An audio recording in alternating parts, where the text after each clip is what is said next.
people getting filthy rich while paying their workers poverty wages whose real value decreased year after year after year. That was Labour.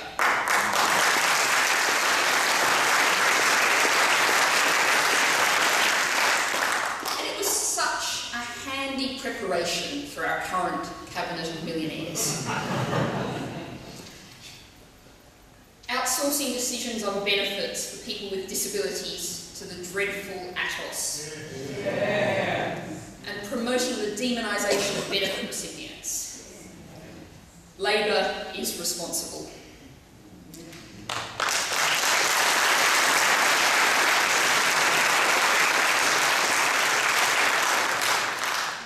And tragically, the Iraq and Afghan wars.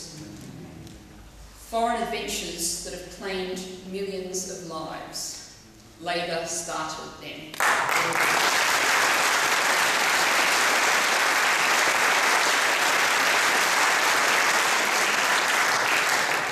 It was Labour who, against all of its traditions, came out against tough on people with disabilities, tough on immigrants and asylum seekers, tough on people unfortunate enough to live in traditional manufacturing areas who couldn't find a job.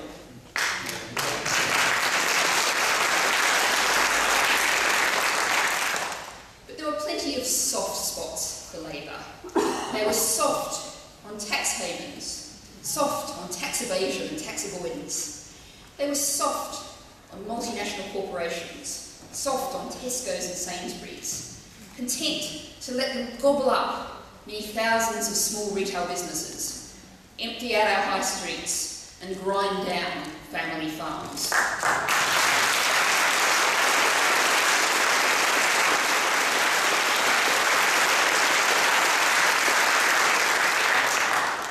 That was Labour then, and that is Labour now. Ed Miliband has even embraced Tony Blair as an advisor. So the fact is, as the Green Party, we have a huge job to do. It's a huge task, a big ask, but I believe we can do it, and do it well, and in fact, we are already doing it. That job is to be the opposition.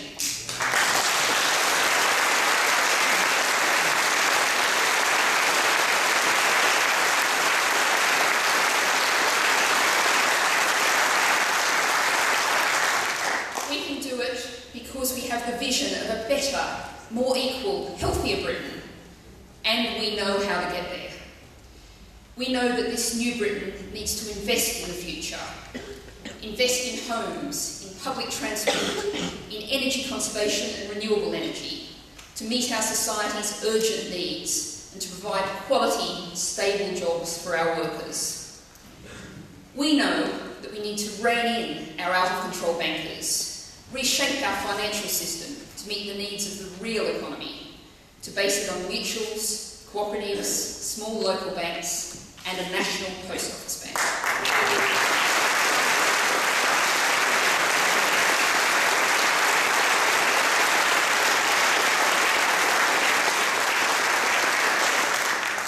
We know that we need to relocalise our economy, bring back our manufacturing industries, and support our farmers. We need to establish short supply trains that minimise energy use. We need, to put it simply, to prepare for a low-carbon world. We know that we need to strengthen and support our trade unions, to restore the balance between workers and employers, to tackle the casualisation and the low pay that scarred the lives of millions.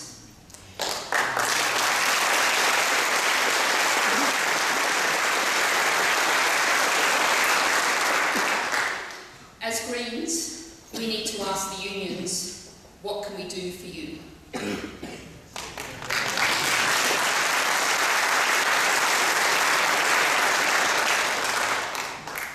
And the really good news is that restructuring our economy, preparing and beginning massive cuts in carbon emissions, can have a huge positive impact on the life of every person in the United Kingdom. Decades of hypercharged capitalism, what have they left us with? The unhappiest children in the developed world. Huge levels of mental ill health and stress. A gap between the rich and the poor that matches the 19th century. Top hats mightn't yet have made a comeback, but the poverty paid and the huge riches certainly have.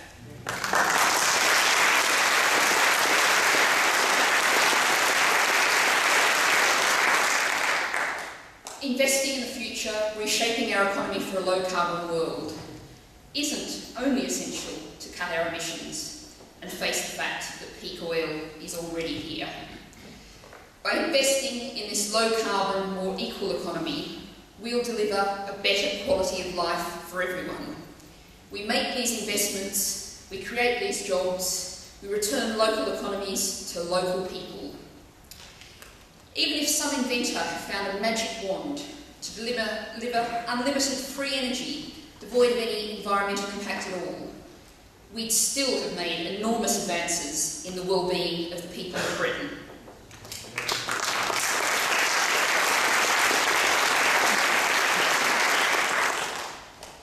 So, we, the Green Party, have the vision. Now we just need to elect more representatives to deliver it.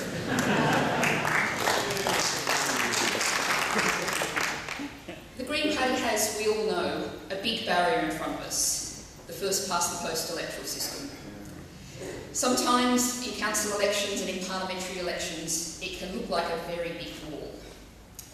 We know that broadly across the country we've got support, but in first-past-the-post elections, 10% means nothing. Even 20-25% isn't going to give you a single seat. We know that the despair at this system is a major factor in the continually falling turnouts in elections. And we know that campaigning for a proper, proportional electoral system is an important part of our work.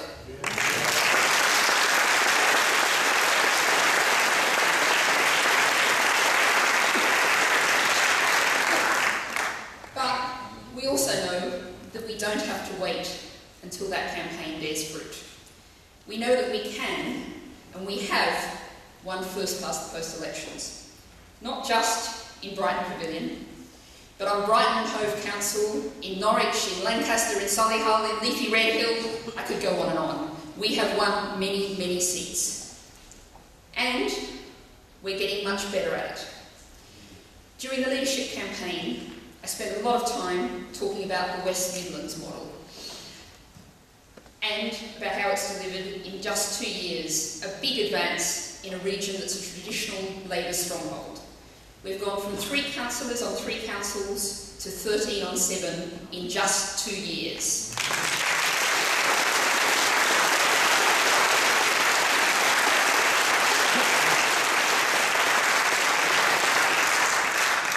And this May, we won every priority seat the region had identified. That's a spectacularly good outcome. Well done, West Midlands.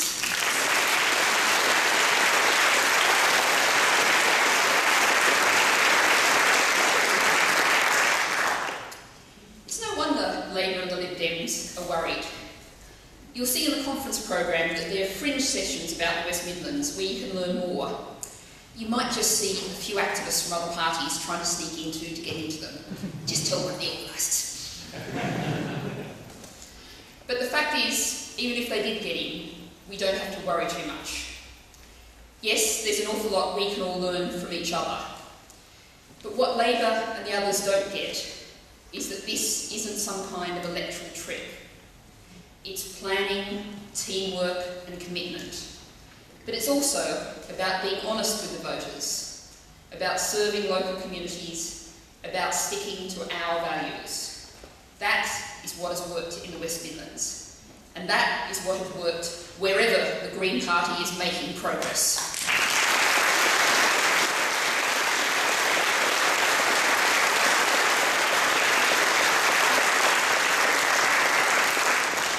And making progress is something that as a leader I'd like to try and ensure we do across the whole party. We need to make sure that every part of the party Ideally, every single thing we do has an impact in either getting more Greens elected, in helping to make our elected people more effective, or in promoting our policies. Every single action, let's make it effective.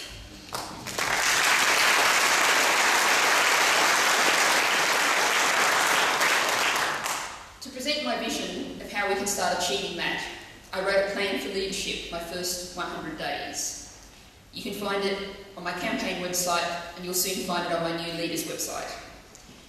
And you'll also find the pages of that little booklet stuck on my fridge. They're there to remind me every day about what I've promised to achieve. Now, I'd ask you to read it not because of the terribly exciting prose or the lovely pictures of all of our elected people in it, but because I'd ask you to hold me to it. In 100 days' time, that's about Christmas to save you starting to count, take a look and make a tally. See how I've done, and hold me to account. All of that's organisational. It can sound a bit dull, but it is terribly important. But let's turn the focus for a second to promoting our policies, part of our goal. Particularly those policies that we know no other party will be prepared to promote. Genuine action to reduce carbon emissions, protection of our green belt and Britain's natural environment, the minimum wage being a living wage, benefits set at levels that allow a decent life. And I'm going to add to that list one final policy, one that has a personal angle, one that probably explains why I'm standing before you today. 23 years ago, I was in a car crash in which my mother was killed. Now that for me is a pain that sits in the pit of my stomach. I'm sure it will be there for the rest of my life and it won't go away. One sadness I have today is that she won't be able to watch this speech. But that's not just a personal story. That's a sadness whose cause is shared by millions of other Britons. In just the past decade, more than 27,000 people have been killed on Britain's roads. That's as if every man, woman and child in a town the size of Dover had been killed. For every one of those deaths, there are today people who, like me, are having a moment, an hour, or a whole day when that loss is hanging heavy on them. Grief never really goes away. And we know that in Britain, that toll hits harder proportionally on pedestrians and cyclists than it does in other countries. And it hits harder on poor people in poor areas. This is a safety issue and it's an equality issue.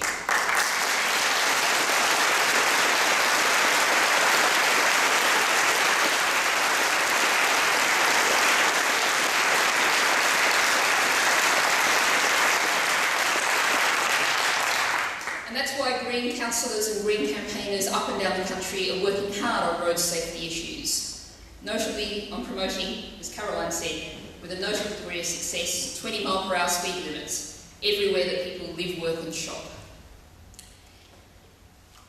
In the years to come, there's going to be an awful lot of hard work for all of us here in this hall and everyone listening there who's a Green Party member. A lot of trudging around in the rain to speak to local residents. A lot of campaigning, meetings, rallies, leaflets. And what will keep us going? I think we all have something within us that brought us into politics and into the Green Party. Perhaps it was someone who inspired us. Perhaps it was someone who we've lost. And that will give us the determination to carry on, the determination to win.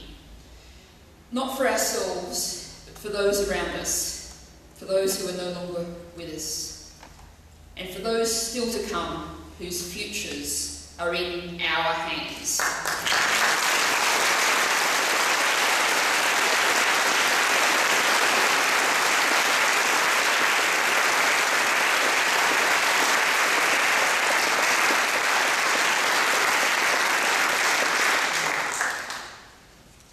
forward to working with you all here, everyone here today, everyone who can't be here today, and everyone who should be here today but just doesn't know it yet. Together, we can make the difference. Let's join me in making that happen. Thank you.